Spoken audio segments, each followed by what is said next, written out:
Les Spurs ont enfin trouvé la solution pour OKC. Ça fait plaisir de le dire, je suis très content les gars. Si vous n'avez pas encore vu le match, spoiler tout de suite dans 2 secondes. Les Spurs sont revenus à 2-2. Exceptionnel match, le premier blowout de la série. Et ça, c'est un message très fort envoyé à OKC. Les Spurs ont gagné 103-82, donc 21 points d'écart, ce qui est clairement énorme. Et tout d'abord, je voulais donner du crédit à Mitch Johnson, le coach des Spurs, qui a fait une masterclass. On avait vu qu'après les 3 premiers matchs, il y a beaucoup de joueurs qui arrivaient à sortir du banc d'OKC, qui scoraient 20 points. On en a parlé pendant le débrief du Game 3. Et là, Mitch Johnson, il a compris, il a dit « Ok, stop les gars. On arrête de défendre sur SGA en prise à 2. Et maintenant, chaque joueur va avoir un homme parce que, puisque les 5 joueurs qui sont sur le terrain de leur côté, ils sont capables de t'enflammer le terrain, et ben on va mettre un gros défenseur sur chaque joueur. Et du coup, ça fait quoi? Alex Caruso, qui nous faisait très mal depuis le début de la saison, il a 0 points, les gars. 15 minutes de jeu, 0 points pour Alex Caruso. Ça fait très mal, à mon avis. Lui, le retour à OKC, il va être très brutal. Jared McCain, 4 points. Jalen Williams, 3 points. En bref, leur banc n'a pas mis plus de points que le banc des Spurs. Et ça, c'était vraiment un accomplissement de fou. Deuxième point qui a été très, très important dans cette rencontre. OKC n'ont tiré que 17 lancers francs contre 32 pour les Spurs. C'est impressionnant, les gars. La vapeur s'est inversée. Et là, on peut voir que OKC, ils étaient en galère totale, les gars. Ils jouaient pas mal. Ils étaient pas forcément maladroits. Ils étaient en global 35-40% au shoot. Pas beaucoup moins que les Spurs. Mais les gars, une fois qu'il n'y a plus de fautes sifflées, une fois que la vapeur, les tendances s'inversent, eh ben les gars, ça fait mouche. Ça fait mouche.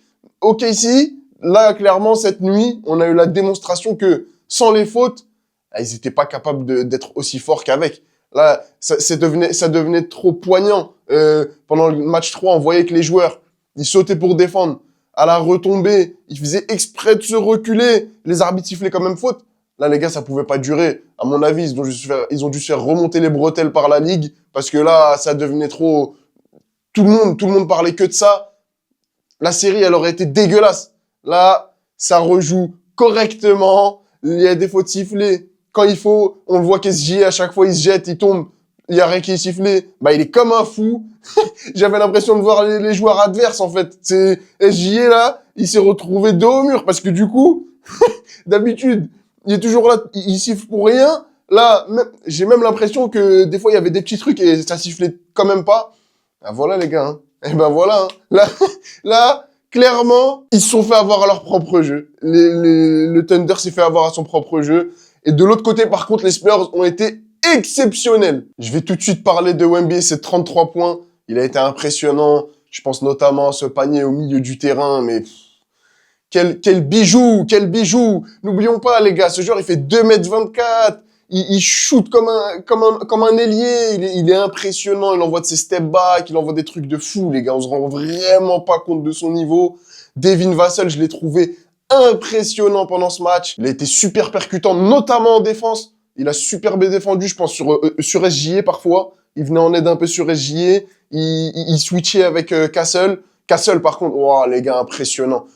Son problème de ballon perdu, c'est réglé. Il en a perdu qu'un ce match-là. Le match dernier, déjà, il en avait perdu qu'un aussi. Et on sent que voilà, le retour de Fox, il fait énormément de bien. Il fait énormément de bien. Les joueurs sont beaucoup plus à l'aise, se précipitent moins, beaucoup moins de pertes de balles bêtes dues à la précipitation. Fox, franchement, il apporte une sérénité. Et voilà, là, pour une fois, on peut dire que Fox, il fait du très bon boulot. Moi, je suis très content de ce qu'il a réussi à faire sur le terrain. Ça fait vraiment plaisir. Il fait un gros match. Il fait 12 points, 10 rebonds, même 6 passes. Et franchement, là, il apporte ce qu'on lui demande. Il met des daggers à un moment, à des moments où, genre, s'il le met, voilà, ok, s'ils y croient plus du tout. Et là, ça a été le cas. Il met des super shoots. Julian Champagny, pareil. Ils ont été tous super bons en défense, en fait. C'est ça dans la percussion, ils ont été super bons. Et voilà, une fois que les arbitres sont corrects, et bah, du coup, forcément, la tendance s'inverse, les gars. Là, je suis hyper content. Super gros match. Je trouve qu'ils ont trouvé les solutions. Déjà, on arrête les prises à 2 sur SGA. Chaque joueur mérite qu'on se concentre sur lui. Voilà, donc, Castle, super travail sur SGA. Il n'y a pas besoin d'aide pour lui. Il l'a super bien défendu. Il l'a limité à 19 points. Ça fait que 2 fois hein, que SGA il a été en dessous de la barre des 20 points pendant ses playoffs. C'est pas rien. Le match dernier, je parlais d'Harrison Barnes. Je disais qu'il apportait pas ce qu'il devait apporter. Là, ça s'est ressenti. Bon, il met pas de panier, il met pas de shoot, il met 4 lancers francs, je crois. Il les rentre. Mais tu sens que voilà, là, il est dans un travail d'aide, dans un travail de mentor. Et ça fait plaisir. Il prend quelques rebonds, il est dur en défense. Là, c'était un peu mieux. Même, de toute façon, Victor, il l'a dit à la fin du match, qu'il leur apportait vraiment dans les vestiaires, qu'il avait un discours poignant, un discours vraiment de vétéran. C'est le mec le plus expérimenté. Il disait que ça se ressentait dans les vestiaires. Carter Bryant, encore une fois, je l'ai trouvé bon. Je pense que pour moi, c'est vraiment le meilleur défenseur possible sur SGA dans cette série. Donc, ils le font rentrer. Malheureusement, c'est un mec qui met pas de points. Il prend des rebonds, mais pas trop. On sent clairement qu'il manque d'expérience, mais il a un de ses potentiels défensifs. Quand il est sur le terrain, c'est simple, SGA, il met pas de points. Après, bon, voilà, tu prends ça, tu le prends, mais il y a ses qualités, il y a ses défauts avec. Il a perdu un ballon à un moment, ça a fait très mal aux Spurs, ils se sont fait très peur. Sur comme ça, il va en attaque, il fait un passage en force en fait sur SGA, SGA, il sait très bien, il se jette en arrière et voilà, perte de balle, faute, c'est relou. Mais il apporte tellement en défense et en vrai, il est tellement jeune, on se rend pas compte que ça fait plaisir de le voir. On l'a vu, Mitch Johnson, il vient, il lui crie dessus, c'est bienveillant. Même Victor, il vient, faut que tu fasses attention et tout. Franchement, ce groupe, il vit super bien. Et là, avec ce match 4, ils se sont remis en confiance de ouf. On est revenu à 2-2. Le seul là qui a encore un peu de mal à débuter sa série, même s'il faudrait qu'il y aille, là, on a déjà fait plus de la moitié de la série, c'est Keldon Johnson. Je trouve que il est un peu moins en rythme, il a du mal à trouver ses shoots, on sent qu'il est un peu frustré. Et voilà, c'est lui le mec du banc, il est 6e homme de l'année, et pas pour rien, titre amplement mérité. Justement, il faut qu'il fasse valoir son niveau, sa qualité de shoot, son impact défensif, son impact au rebond. Je trouve le premier match notamment, il a été super bon, il a pris 5 rebonds offensifs. Voilà, faut qu'il ramène encore ce truc-là de aller chercher les rebonds, créer des secondes chances. Et donc voilà, on revient à 2-2, la confiance est saine, le groupe vit bien, on sent que Victor, il a été très bon. Le match 3, on le sentait un peu en difficulté, on dirait un peu un manque d'envie, manque d'énergie aussi, puisqu'il devait être fatigué. Là, bon, ça, il y a un truc, par contre, j'ai pas compris. Le match, il était plié, début du 4e quart-temps, t'es à plus 20, fais tourner un peu, tu vois, tu laisses Victor sur le terrain, tu laisses Castle sur le terrain, fais tourner un peu, laisse-les s'aérer un peu. Mais déjà, on sent que la rotation, elle était mieux gérée, donc ils jouaient moins. Quand ils jouaient, ils étaient beaucoup plus impactants parce qu'ils étaient moins fatigués. Et ça va faire du bien. Et je pense qu'au Game 5, ça peut être un truc qui peut servir. Voilà, aller chercher les mecs qui sont derrière, qui ont rien à perdre, mais qui ont envie, qui sont là, qui vont défendre. Il y a des séquences où, voilà, faut se concentrer sur la défense. On sait que si Victor ou si Castle n'est pas là, bah, en attaque, il va pas y avoir beaucoup de points. Mais, comme ils ont réussi à très bien le faire, là, les gars, ils ont limité OKC à 82 points. J'ai vu une stat ce matin qui disait que depuis avril 2022, ils n'avaient pas été limités en dessous des 100 points en playoff. C'est impressionnant, les gars. OKC, grosse équipe. Les limiter à 80 points, c'est énorme, les gars. C'est énorme. Là, ils ont vraiment, comme je vous ai dit, ils ont trouvé des solutions. Le fait de juste, voilà, défendre homme sur SGA, sur Chet Holmgren, qui n'existe pas, lui. Hein. Faut vraiment, il essaye 7 shoots par match. J'ai jamais vu ça. C'est le deuxième homme de l'équipe, genre, voilà, bon, je sais que Jalen Williams, il est pas là, que normalement c'est lui.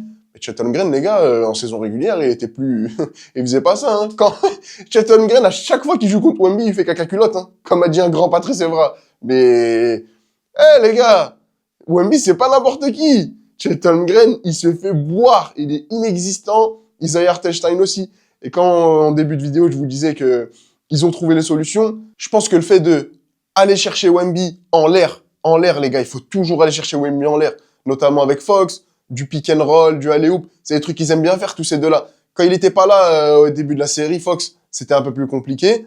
Il essayait un peu avec Castle et du coup, bah, les passes, elles étaient pas bonnes et donc, ballon perdu pour Castle, on l'a vu, on en a parlé plusieurs fois.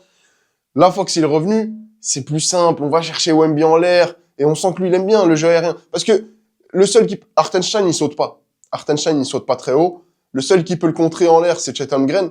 Mais quand Chet Holmgren fait un saut et quand Wemby fait un saut, c'est pas le même effort, les gars. Chet Holmgren, il doit pousser plus. Forcément, il est plus petit, il doit pousser plus. Donc, il va s'épuiser plus. Donc, ça va marcher, premier quart-temps. Allez, début du deuxième quart-temps, fin du deuxième, début du troisième. Ça y est, Chet Holmgren, il en pourra plus. Donc, il faut aller chercher Wemby en l'air, des alley-oop. De toute façon, lui, il essaye, il arrive toujours à attraper la balle. Peu importe où tu lui envoies, il l'attrape.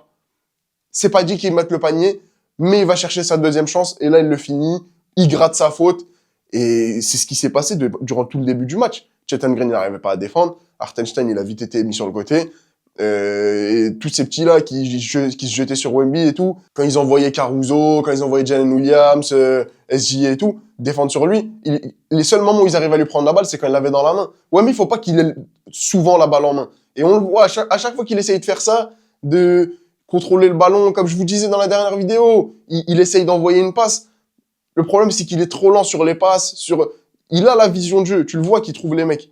Mais le temps de finir son dribble, aller envoyer la passe, bah le mec il a déjà défendu. Et le mec il était seul, bah il l'est plus parce que le temps que Wemby aille faire sa passe, et bah le mec il est déjà défendu. Donc voilà, faut pas trop que Wemby touche la balle, faut aller le chercher en fin d'action.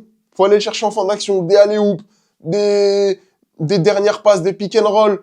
C'est là qu'on va le trouver parce que comme je vous disais, ouais, Caruso, SGA, les mecs qui arrivent à lui prendre des ballons, c'était dans la main. C'était pas quand il était en l'air. Caruso, il pourrait jamais rien faire contre Wemby en l'air. Le seul, comme je vous ai dit, qui peut le faire, c'est Chethan Green. Mais Chethan Green, il va pas réussir à faire ça pendant 4 cartons. Donc voilà, les gars, je pense que des solutions ont été trouvées par Mitch Johnson. Le match 5 va être très important. Celui qui remportera ce match-là sera, je pense, une des clés de cette série. N'hésitez pas à me dire ce que vous en avez pensé. J'espère que les Spurs vont remporter le match 5, même si ça va être très compliqué. En tout cas, je pense que ce serait plus simple de gagner le match 5 que d'aller gagner le match 7 à OKC. Donc j'espère qu'ils vont le faire pour revenir à San Antonio au match 6 et remporter ça à la maison comme il se doit. Ah oui, et d'ailleurs, le public a été très bon à San Antonio. Ça, je pense que ça joue aussi. Au match 3, ils étaient un peu endormis. Il y avait des moments où, voilà, les Spurs, ils essayaient de faire des runs, ça marchait pas. Là, à mon avis, ça a beaucoup joué. En plus, j'ai vu, il y avait des sœurs chrétiennes, c'était trop marrant sur le terrain. Elles ont, au début du match, elles ont béni Luke Cornet, c'était très marrant. Mais bref, passons. Espérons que les Spurs gagnent le match 5. Dites-moi ce que vous en pensez en commentaire. Abonnez-vous, likez cette vidéo. Et on se retrouve directement au match 5, les gars. Après-demain. Ciao, ciao. Bonne soirée, bonne journée. Ça dépend à quelle heure vous regardez cette vidéo. Mais peu importe à quelle heure vous la regardez, abonnez-vous.